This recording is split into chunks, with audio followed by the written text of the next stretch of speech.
Hati-hati, kesalahan kecil ini bisa membatalkan tawaf loh. Sahabat tahu nggak nih kalau kedudukan ibadah tawaf ini kurang lebih sama seperti sholat loh. Artinya kedudukan tawaf sangat penting dalam umroh, sama halnya sholat yang penting dalam agama Islam.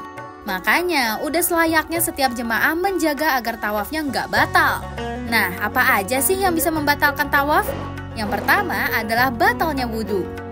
Saat tawaf, sahabat harus suci dari hadas, baik hadas kecil ataupun hadas besar. Bukan cuma badan aja ya sahabat yang suci dari najis, tapi pakaian dan tempat yang sahabat lalui juga termasuk. Dalam hadis riwayat Aisyah radhiyallahu anhu disebutkan bahwa Rasulullah biasanya mengambil wudhu sebelum melakukan tawaf. Maka dari itu, kita sebagai umat muslim sebaiknya meneladani Rasulullah yakni dengan berwudhu dan menjaga kesucian ketika tawaf. Nah, kalau di tengah tawaf wudhunya batal, hukumnya gimana? Kalau itu terjadi, sahabat wajib wudhu lagi ya. Nah, mengulang atau tidaknya putaran tawaf sebenarnya ada perbedaan pendapat di antara para ulama. Ada yang berpendapat bisa melanjutkan putaran dan ada yang berpendapat untuk mengulangi tawaf dari awal. Yang kedua, tawaf batal jika membuka aurat. Laki-laki harus menutupi auratnya dari pusar hingga lutut.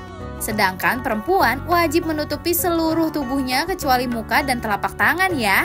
Meskipun udah pakai pakaian ihram yang sesuai ketentuan, gak menutup kemungkinan aurat bisa terbuka saat berdesakan.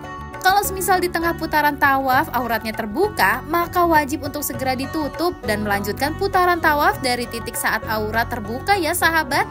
Dan yang terakhir, salah hitung jumlah putaran. Tawaf harus dilakukan sebanyak 7 kali putaran yang sempurna.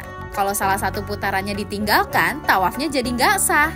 Terus kalau ragu dengan jumlah putarannya gimana ya? Kalau sahabat ragu sama putaran tawafnya, sahabat bisa ambil jumlah yang paling sedikit sampai sahabat yakin udah melakukan 7 putaran. Dalam melaksanakan tawaf, setiap jamaah dituntut untuk selalu fokus. Jadi biar tetap fokus, ada 3 poin yang sebaiknya sahabat hindari pas lagi tawaf. Yang pertama adalah makan dan minum.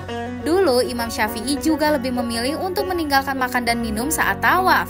Tapi ini kembali lagi pada kondisi sahabat ya.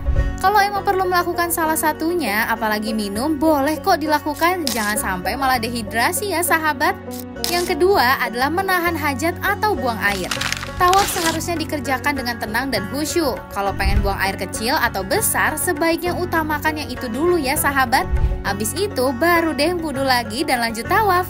Yang terakhir nih, ternyata kita nggak perlu teriak-teriak kok pas zikir dan berdoa saat tawaf. Takutnya malah mengganggu orang lain. Cukup lafazkan zikir dan doa dengan nada dan suara yang lembut ya sahabat.